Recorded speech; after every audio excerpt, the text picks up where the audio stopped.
Seguimos. Volvemos a la mesa de este viernes 3 de mayo de 2019. Estamos en movimiento, estamos en el liceo número 57. Estamos con Ana Ribeiro, Gonzalo Pérez del Castillo, Juan Grompone y Fernando Butazzoni. El presidente francés Emmanuel Macron y su homólogo italiano Sergio Mattarella inauguraron ayer las conmemoraciones por los 500 años del fallecimiento de Leonardo da Vinci. Frecuentemente considerado la mente más brillante en la historia de la humanidad, Da Vinci fue a la vez pintor, arquitecto, científico, escritor, filósofo, ingeniero, escultor, inventor, músico, poeta y urbanista. Es autor de la pintura más famosa del mundo, probablemente, la Mona Lisa, pero ese es apenas uno de sus tantos logros históricos. Su trabajo, entre otras cosas, incluye descubrimientos sobre anatomía humana y diseños muy adelantados a su época como prototipos de helicópteros o de tanques de guerra. Recordemos, estamos hablando de alguien que murió en 1519, así que imagínense en qué época fue que realizó toda esa tarea, llevó a cabo todo esto de lo que veníamos hablando. Para recordarlo, se prevén decenas de eventos en Italia y Francia hasta abril del año 2020. Y los dos países alcanzaron un acuerdo para que el Museo del Louvre pueda exhibir a partir de octubre obras de Da Vinci provenientes de museos italianos. Además va a acuñarse una moneda de 2 euros con la efigie del maestro fiorentino. Juan estaba desesperado por hablar de Leonardo. Sí, No puede dejar de ser el primero. Bueno, he hablado muchas veces sobre mi compatriota y colega Leonardo. Y no es compatriota, yo exijo una aclaración, sobre todo para los niños aquí presentes. Ah, bueno. Bueno, compatriota porque yo también tengo nacionalidad italiana.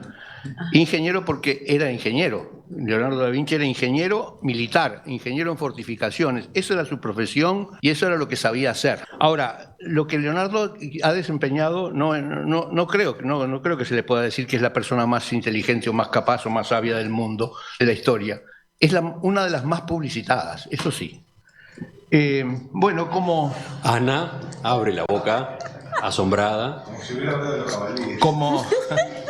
Bueno, como ingeniero renacentista tenía que saber dibujar y lo hacía muy bien. Era formidable, era un formidable dibujante, no cabe la menor duda. Era un pintor aficionado. Pintor aficionado digo porque en realidad no pintó mucho más de 10 cuadros, cuando un pintor renacentista pintaba del orden de 100 cuadros, ¿no? O pintaba cosas gigantes como el escultor Miguel Ángel en la Capilla Sistina, por ejemplo.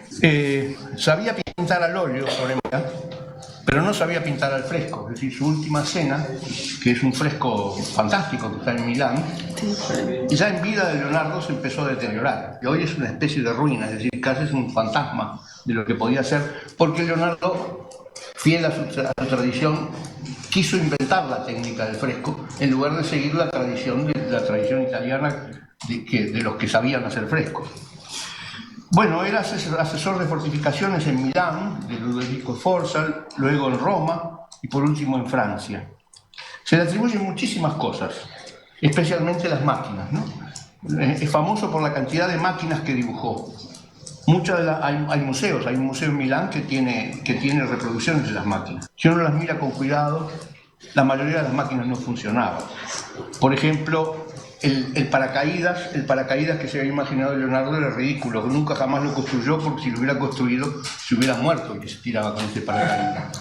El helicóptero era otro disparate, es decir, es una plataforma con cuatro personas haciendo girar un tornillo. Me imagino que si hubiera puesto a 4 personas a hacer eso, se hubieran muerto de desesperación viendo que no se levantaba ni 1 centímetro del piso. Y en general todas sus máquinas no se podían hacer o no funcionaban. Sin embargo, fue muy famoso por todo eso. Tan famoso que, por ejemplo, algunos argentinos tomaron los diseños de las máquinas de Leonardo y construyeron en broma lo que se llama el libro de cocina de Leonardo da Vinci. Es decir, el libro de cocina de Leonardo da Vinci es una falsificación o es una broma. Ana les puede contar porque sabe un poco más de detalles que yo no conocía. De modo que precisamente el prestigio de Leonardo era tal que estos argentinos hicieron la broma de convertir las máquinas de Leonardo, por ejemplo la ametralladora de Leonardo, en un molinito para picar perejil. Y la fama de Leonardo se extendió tanto que llegó al colmo de la extensión con el Código da Vinci. El Código da Vinci es el colmo sobre Leonardo. Entonces creo que, ante todo, Leonardo, más que una gran figura renacentista, era una gran figura publicitada, especialmente por los franceses, que están orgullosísimos de tener la Mona Lisa en el Louvre por los cientos y miles de personas que desfilan todos los días para verla. Ana, quedó la pelota picando. ¿Qué vas a agregar a lo que acaba de plantear Juan? Bueno, empiezo por las notas de cocina y explico ese libro y luego voy a otra cosa. El libro se llama Notas de cocina de Leonardo da Vinci y lo hizo un matrimonio de historiadores argentinos para divertirse, para paliar aburrimiento a propósito de cosas ya recontrasabidas durante 500 años. Dijeron, vamos a inventar una cosa distinta. Se supo que Leonardo había tenido una taberna en su origen, en la zona de la Toscana, en donde el buen comer es la señal más notoria de toda la zona, además de hecho que sé, ciertas cúpulas y obras de arte, pero el buen comer de la Toscana es reconocido. Pero le fue muy mal con la taberna y la tuvo que cerrar. Este matrimonio de historiadores argentinos tomó eso, hizo ese libro muy atante, muy desopilante y notoriamente falso, que mucha gente que es verdadero, en el cual se dice una serie de disparates muy divertido. Por ejemplo, que Leonardo inventó el sacacorcho para zurdos, lo cual no es cierto, ¿no? Que inventó la máquina de cortar fiambre, obviamente siglos antes de Tierra, que inventó el tenedor. Y hay muchísima gente, yo lo he visto en alguna cena de esas elegantes, donde todo el mundo tiene 20 cubiertos que manejar, haciéndose los doctos, gente que dice pensar que esto lo inventó Leonardo. Me llamé a silencio porque ¿qué iba a dar? Una clase en medio de la comida, con lo rico que estaba, lo dejamos así. Pero bueno, nada, clases de todos lados. Es romano el tenedor. Es romano el tenedor. Bueno, pero lo más gracioso, le va a encantar a los chiquilines, es que él hizo esta mentira, y también se la escuché repetir a alguna persona, que en las grandes fiestas de estos duques italianos, el trabajador una sforza, ¿no? En la época en que los artistas podían hacer cosas porque había mecenas con mucho dinero que les pagaban para vivir de su arte. Entonces los sforzas se caracterizaban por eso y hacían unas fiestas imponentes de varios días con cientos y cientos de platos. Y él decía que en esas fiestas brutales, el libro dice que en esas fiestas brutales, por ejemplo, Leonardo había inventado la servilleta, lo cual también es falso. Y que cuando llegan a la fiesta, buscan a ver cuál es el uso de la servilleta, se encuentran con un papel que algunos lo usaron para sonarse la nariz, que otros lo pusieron derechito arriba al asiento, después se sentaron arriba. Y en realidad era una servilleta, pero ellos no se daban cuenta porque normalmente en esas grandes comilonas donde se comía con las manos, lo que hacían era tener un conejo vivo atado al pie de cada silla y se limpiaban las manos en el conejo. El libro está plagado de esos disparates. Mira las caras Entonces, de nuestra sala. Y en eso estoy de acuerdo con... ¿Se les había ocurrido alguna vez usar un conejo para eso? ¿Un gato también sirve? Bueno, no sé, creo que habría que preguntarle a los autores. Te araña, el gato te araña. Lo que sí me gustaría decir es que es cierto, obviamente, por alguna cosa, él era muy espectacular, convengamos. Cuando Leonardo llega a los ámbitos en donde podía encontrar mecenas que pagaran su arte, porque él era hijo de un noble italiano, pero con una presumible esclava, una mujer convertida en campesina, en donde se la recoge, se supone que venía del cercano oriente. Él es, por lo tanto, un noble, pero ilegal. No accede a la fortuna de la familia. Cuando él llega a los ámbitos en donde hay fortunas que pueden favorecer su arte, algo que era posible porque él es un hombre del Renacimiento, hay que pensar que es contemporáneo, aunque con distintas edades, con Miguel Ángel, con Rafael, para ubicarlo mejor. Cuando él llega a la corte de los Sforza, es un efebo, elegante, rubio, musculoso, magnífico, al cual todo el mundo mima y rodea. Luego se supo que era homosexual, tuvo algunos problemas a propósito de eso, pero fue toda su vida una puesta en escena muy impactante, en un hombre muy inteligente, porque es cierto, muchas de las máquinas no funcionaron, pero la sola idea de construir un helicóptero, siglos antes tuviera concreción, ya habla de una cabeza distinta. Es fascinante ver esas máquinas. Exacto. Yo tuve el placer de asistir a una exposición en Roma, donde justamente estaban reconstruidas esas máquinas, o buena parte de esas máquinas de Leonardo da Vinci. Muy entretenido. Pero no es característico de un ingeniero, las cosas tienen que funcionar. Mirá lo que dice Alicia, decía: gracias, Juan, me tiraste abajo al genio de Leonardo, no te lo perdono. Bueno, que puede reemplazarlo por el genio de Miguel Ángelo. Ah, bueno, tenemos que hacer otra tertulia sobre Miguel Ángel, porque así esta oyente tiene un ídolo altivo. Claro. Compartimos amor con Juan. ¿Qué? Compartimos amor por Miguel Ángel. ¿Sí? Miguel Ángel con Leonardo es incomparable. Escucho a Gonzalo. Bueno, en general yo creo que no es bueno hacer comparaciones o ranking, ¿verdad? Yo soy un gran enemigo de los rankings. ¿Quién es el mejor? ¿Quién es el segundo mejor? ¿Quién es el tercero? ¿Y quién es el séptimo? Yo creo que es cierto que la mayoría de los inventos o diseños de inventos de Leonardo da Vinci no eran absolutamente impracticables, pero creo que así se ha ido construyendo el camino para el avance no solamente científico, sino en general del pensamiento. Es decir, en 1600 un fraile español, Benito Jerónimo Feijoo, que estaba metido en una celda de clausura, se le ocurrió y lo escribió que se podía viajar fuera de la Tierra si se apuntaba con un cañón con la suficiente cantidad de pólvora hacia arriba para que venciera las fuerzas que hacían que la bala cayera. Es evidente que ese invento o ese planteo era absolutamente inaplicable, pero de alguna manera fue un acicate, digamos, o de elemento que permitió después otros avances. Lo mismo pasa con Leonardo. Yo creo que lo más destacable para mí de él es justamente su carácter renacentista, es decir, un hombre que sabía o estudiaba o trataba de aprender y de entender muchas cosas sobre la vida, sobre el ser humano, sobre la naturaleza, sobre el arte, sobre la industria, etcétera, etcétera. Pensemos que él es contemporáneo, por decirlo así, al descubrimiento de América. Una época en la cual estaba, digamos, Europa estaba en medio de enormes convulsiones, fue la época de la expulsión de los judíos de España también. Entonces me parece que es una figura para mí muy importante como concepto, es decir, más allá de su personalidad o de su espíritu marketinero, por decirlo así, que creo que eso le ayudó a subsistir. Me parece muy importante su sentido, digamos, de perspectiva y su visión de lo imposible, porque muchas veces, como decía un amigo, la verdad se caza a tiros de disparate. Entonces, con muchos disparates puede caer alguna verdad. A Juan me parece que no lo convences, pero no, está muy, muy firme en su postura. Con audacias, no con disparates. Bueno, de todos modos, el speech, esto que acaba de plantear Fernando, supongo que hace suspirar aliviada a Alicia, ¿no? A esta oyente, como que él le da nuevos argumentos. Mirá, justo creo que está escribiendo algo, Alicia, vamos a ver qué es. Pero, ¿Gonzalo? No, me queda saber si los botijas que están acá enfrente tienen alguna pregunta o algún comentario sobre Leonardo da Vinci.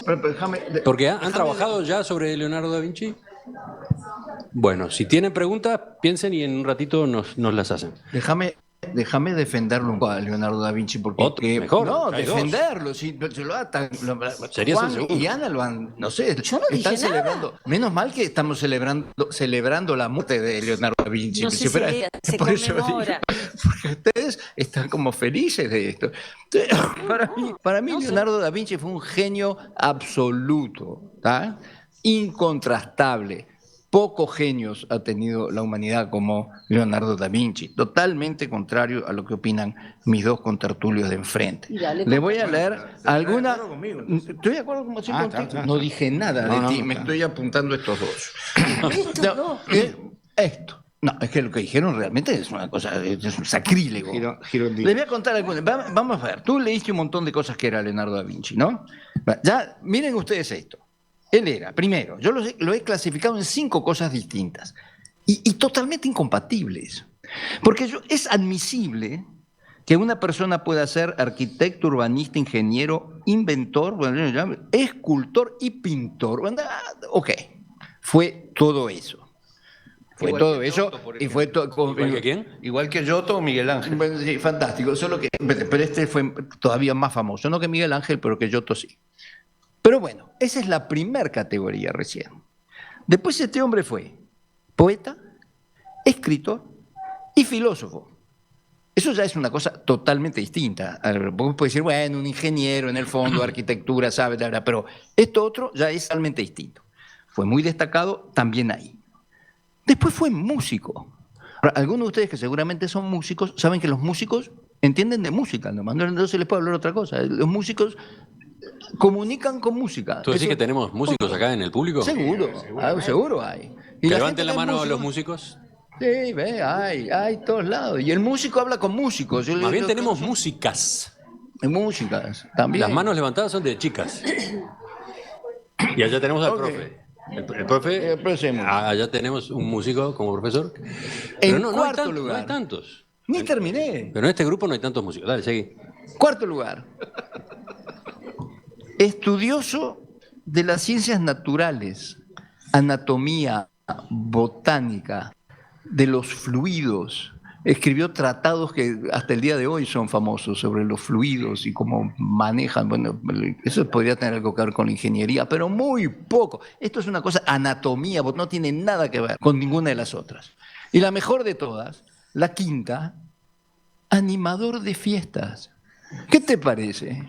Animador de una especie de disc-jockey en el siglo XVI. Para el duque de Sforza, que se mandaba unas fiestas que duraban 4 días. ¿Y quién organizaba todo eso? Eso hay que tener otra cosa, sentido del humor, creatividad. Este tipo era un fenómeno. Ahora, evidentemente que el helicóptero de Leonardo da Vinci no volaba. Bueno, si hubiera volado, que era un fenómeno increíble. Por supuesto que no volaba. Pero el tipo, como bien dijo Fernando, la increíble imaginación de pensar que un aparato de eso será posible. Eso es una cosa maravillosa. Simplemente imaginar que vos con unas cosas así dando vueltas puedes levantar y volar como un pájaro. Eso es una cosa maravillosa. Entonces, estoy en absoluto de acuerdo con lo mal que se ha tratado a Leonardo da Vinci en esta conmemoración de 50 años. Tengo más para decir. 50 no, 500. 5, sí, se me cayó un 0. Preguntan desde la audiencia, ¿de quién es la estatua que está ubicada en la entrada de la Facultad de Ingeniería? ¿De Leonardo? De Leonardo da Vinci. Sí. Entonces, ¿cómo se entiende? Pregunta el oyente. ¿Un fake idol? No, era su profesión, era ingeniero. Era ingeniero. Ahora, decir que Leonardo da Vinci era poeta, ¿alguna vez leíste un poema de Leonardo da Vinci? ¿Querés que te lo recite? Sí.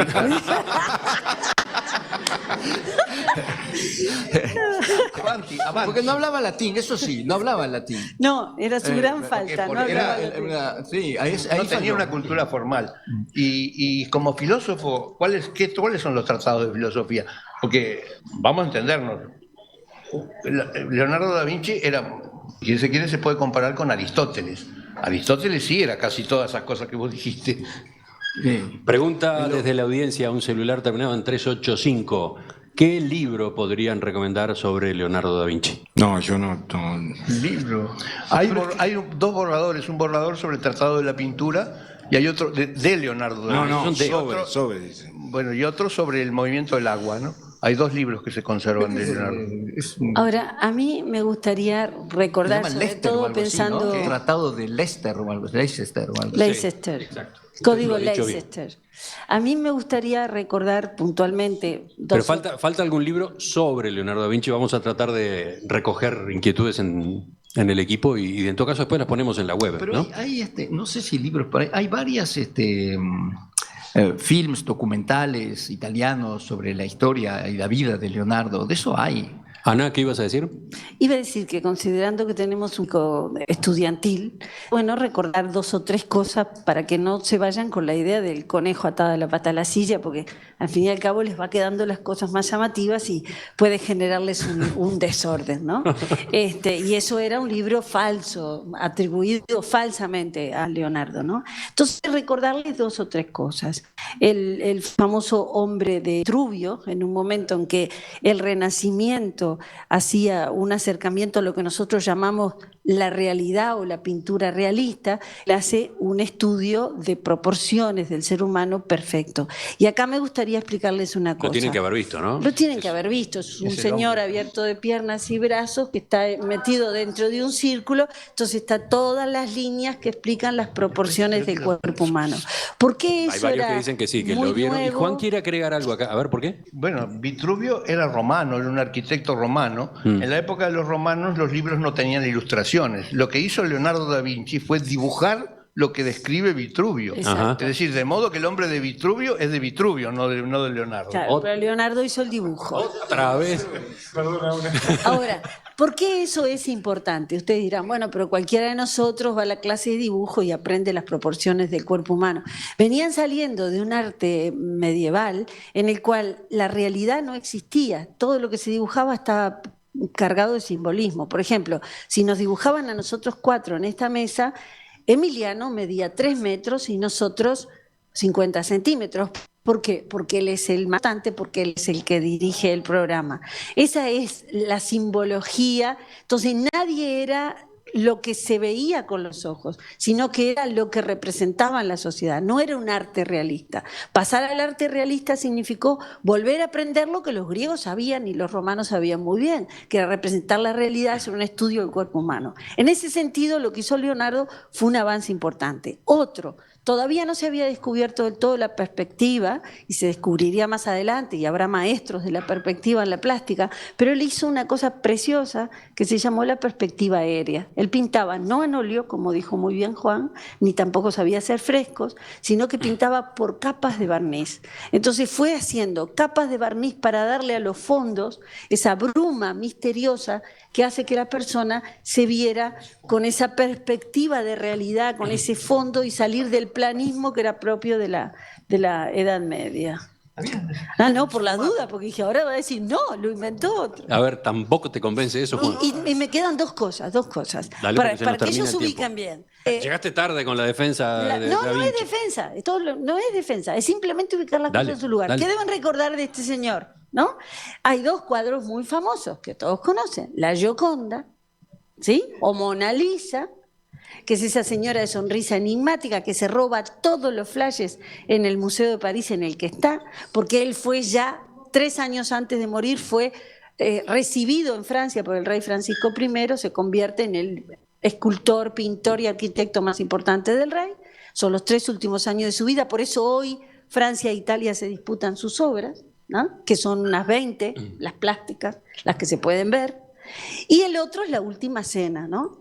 Que es un fresco mal hecho, como dijo Juan, desde el punto de vista técnico, por el cual se ha deteriorado mucho, que está en una iglesia de Milán, y se habla del milagro, porque cuando se destruyó todo con bombas en la Segunda Guerra Mundial, sobrevivió de ese templo solo la pared donde está precisamente esa pintura. ¿Anotaron? Y ahora ya se van con ¿Anotaron? un orden en la cabeza. Ahora se van con... ¿Cómo lo llamamos esto? ¿Con los activos de Leonardo da Vinci? Y sí, los insumos reales de la historia del Bueno, universo. Puede gustarnos o no, pero estas 3 cosas no te las puedes saltear. Es un buen punto, es un buen lugar para cerrar esta parte de la conversación.